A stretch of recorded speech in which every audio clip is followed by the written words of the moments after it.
Ici, dans le Champsaur, les vieux racontent depuis longtemps la légende du vieux bouc. Elle parle d'un roi des bouquetins, une créature qu'on dit immortelle, qui règne sur la haute montagne depuis des temps immémoriaux.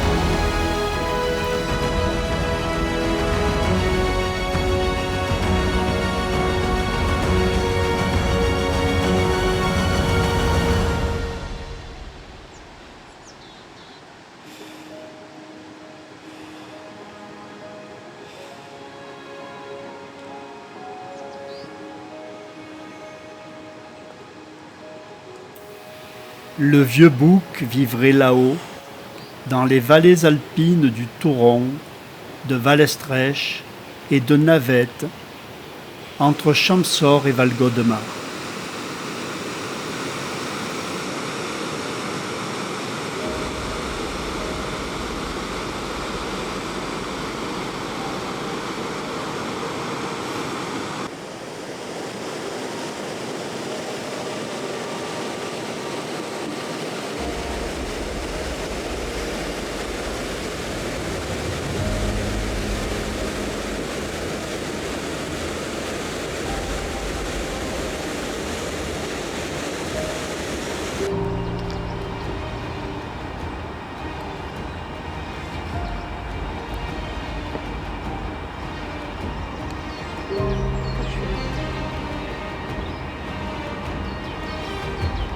Ça va les bras? Certains hommes l'auraient vu ou auraient cru le voir. Une bête immense, massive, aux cornes démesurées.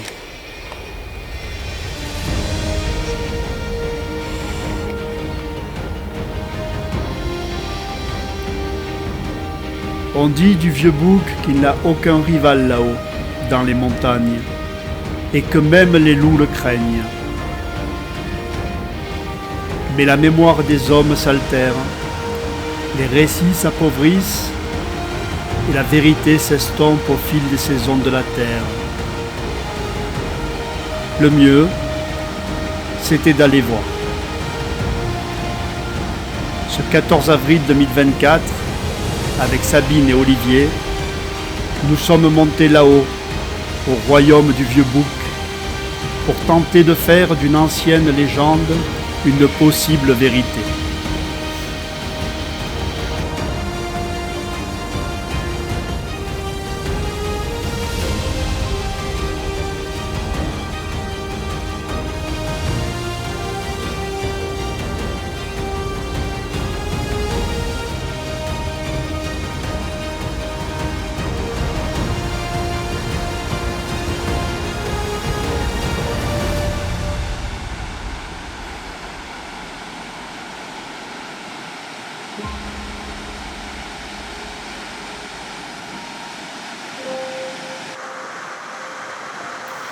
Les premiers animaux sont là, sur la rive orientale d'un torrent bondissant qui emporte vers la vallée l'eau de la fonte des neiges.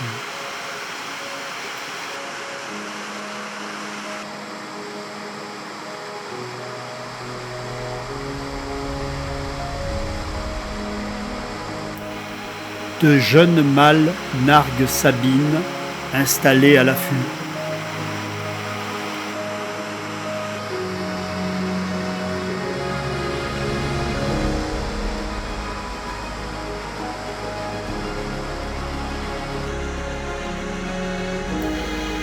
De l'autre côté du torrent, des mâles adultes se rassemblent.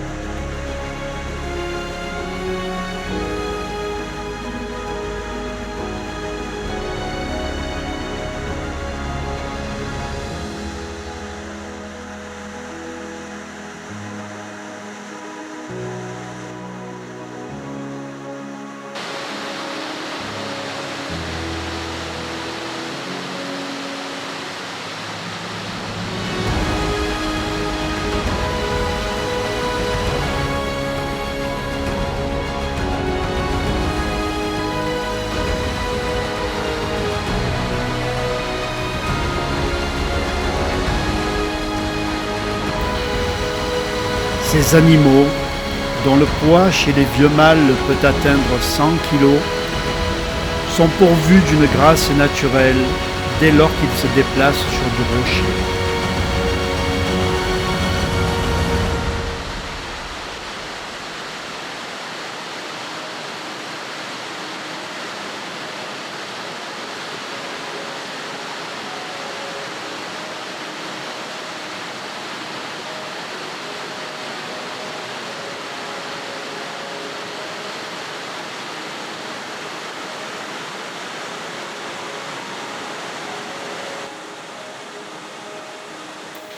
Mais il faut nous rendre à l'évidence.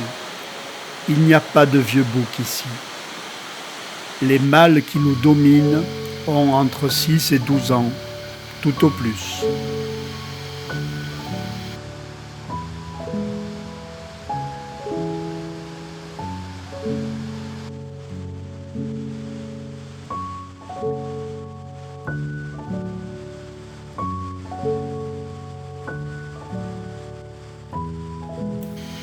Celui-ci semble être le plus vieux du groupe.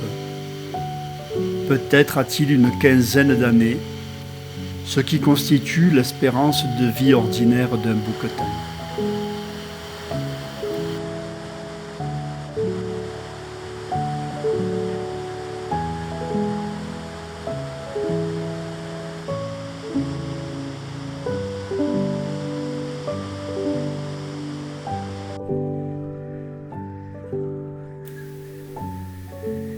Il nous faut donc aller plus haut, droit dans les pentes herbeuses que la neige vient de quitter.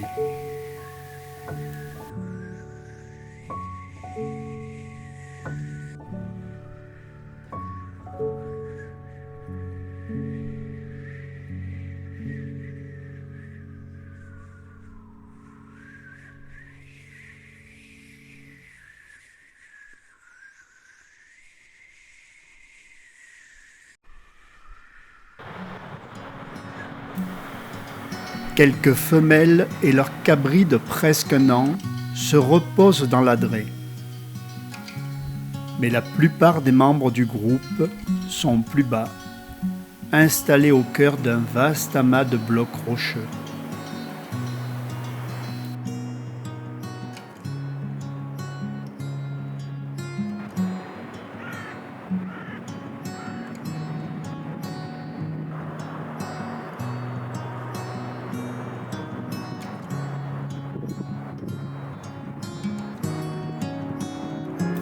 Savoure-t-il, comme nous le faisons, ce paysage splendide? Ou sont-ils juste blasés de vivre au quotidien dans ces immensités de lumière et d'air pur?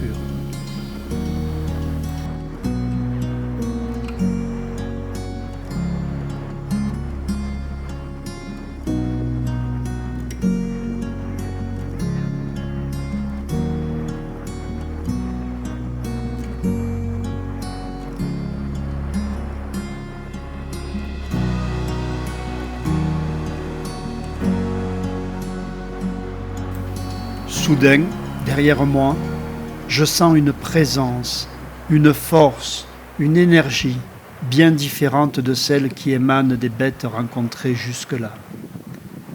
Lentement, je me retourne. Un mâle immense est là, à quelques mètres seulement, et mon cœur s'accélère. Est-ce toi? Es-tu le vieux bouc de la légende? Es-tu le seigneur de ces terres sauvages?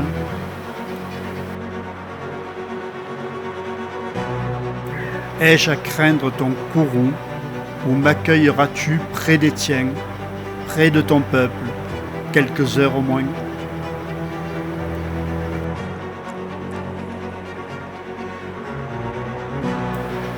Toi, l'étagne, jeune femelle qui m'observe, est-ce là ton seigneur, ton roi, ton guide?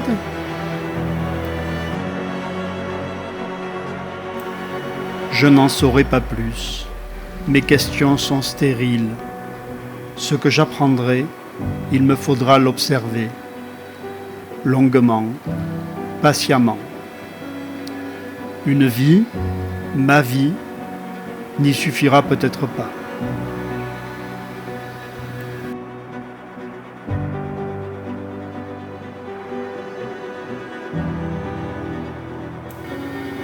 La longue histoire des bouquetins fut d'abord un drame. Eux qui s'étaient mis à l'abri des loups depuis des temps immémoriaux, en rejoignant les montagnes et les falaises, n'avaient jamais imaginé que l'étrange bipède appelé homme inventerait les armes à feu. Les bêtes tombèrent les unes après les autres, fauchées par le plomb et les balles. Ce fut une tuerie, presque un génocide.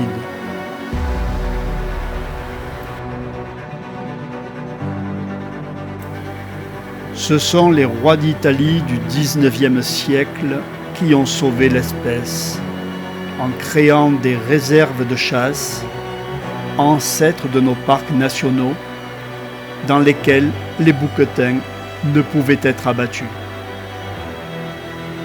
En France, il fallut attendre 1963 et la création du premier parc national, celui de la Vanoise, pour qu'enfin le peuple bouquetin puisse survivre aux chasseurs.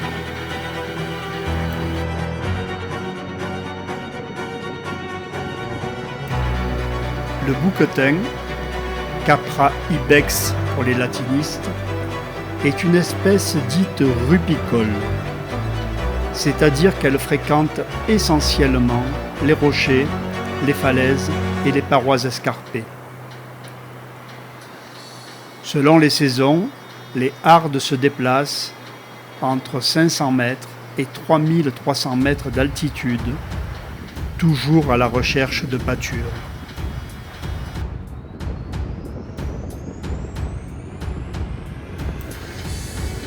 Contrairement aux chamois, les sabots des bouquetins ne sont pas adaptés à la neige.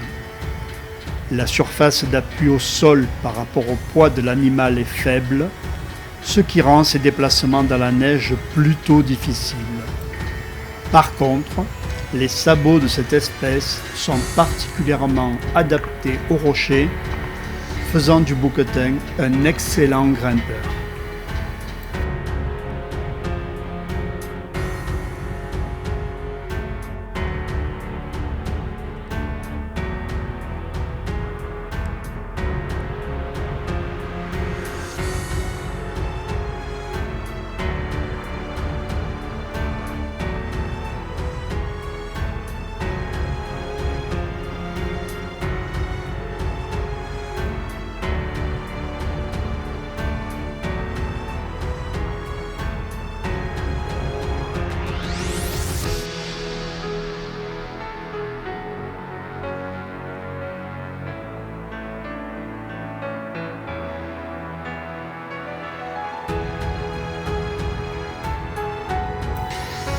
Le bouquetin est polygame. Le rut commence début décembre et se termine un mois et demi plus tard. La mise bas des cabris aura lieu vers la mi-juin. Il naît un seul petit, rarement deux. Ceux-ci seront sevrés vers la mi-septembre et devront alors affronter les rigueurs terribles de l'hiver alpin.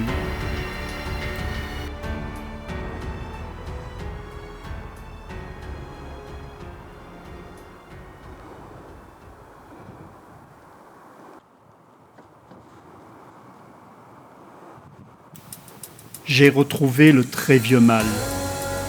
Sa façon particulière de me regarder me met mal à l'aise. Je sens que je suis de trop, ici, parmi ses congénères.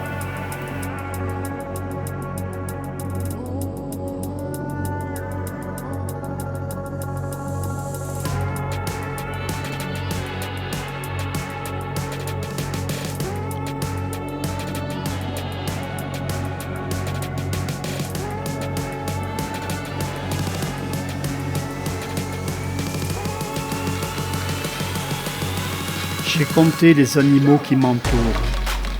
47. Et pourtant, tout est très calme. L'indolence du bouquetin, sa paresse, ses longues ruminations créent un climat d'apaisement, de relaxation. On les voit souvent lécher les rochers.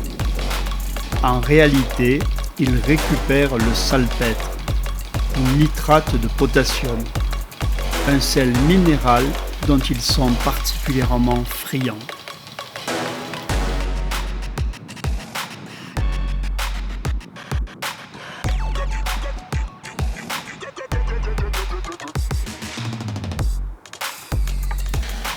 Trois mois après sa naissance, les cornes du bouquetin apparaissent. Celles-ci vont grandir, chez les mâles, tout au long de leur vie, même si leur croissance ralentira avec l'âge. Les nodosités qu'elles portent s'appellent des bourrelets de parure.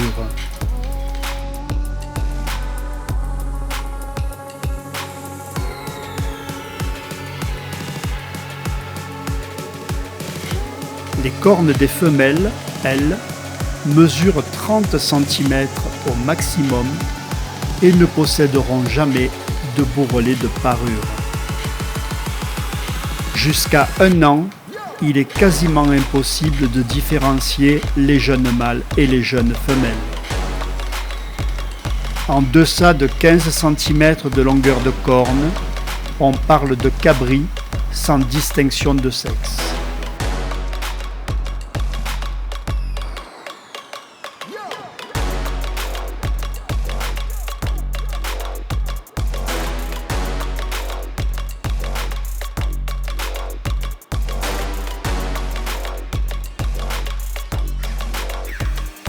Là-haut, sur la crête, dominant la harde, un très vieux mâle, au pelage argenté, aux cornes démesurées, au bouc soigné, veille sur la montagne.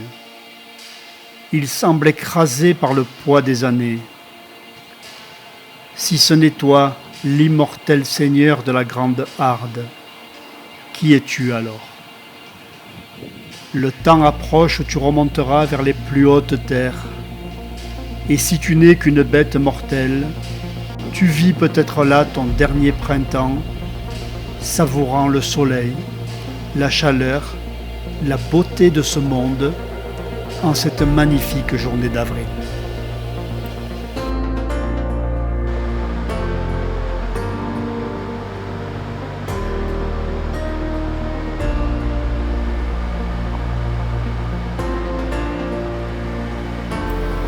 Et pour ceux qui n'ont plus la force et le courage de courir les alpages à la recherche du précieux salpêtre, il reste les murs du refuge, bien plus bas dans la vallée.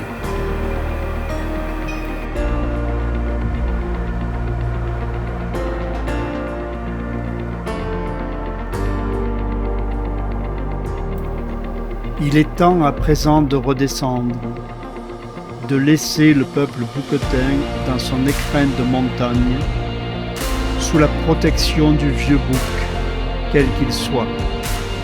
Car je ne doute plus, à présent, qu'il vit là-haut, animal totem, esprit tutélaire, ou simple incarnation d'une nature puissante et secrète.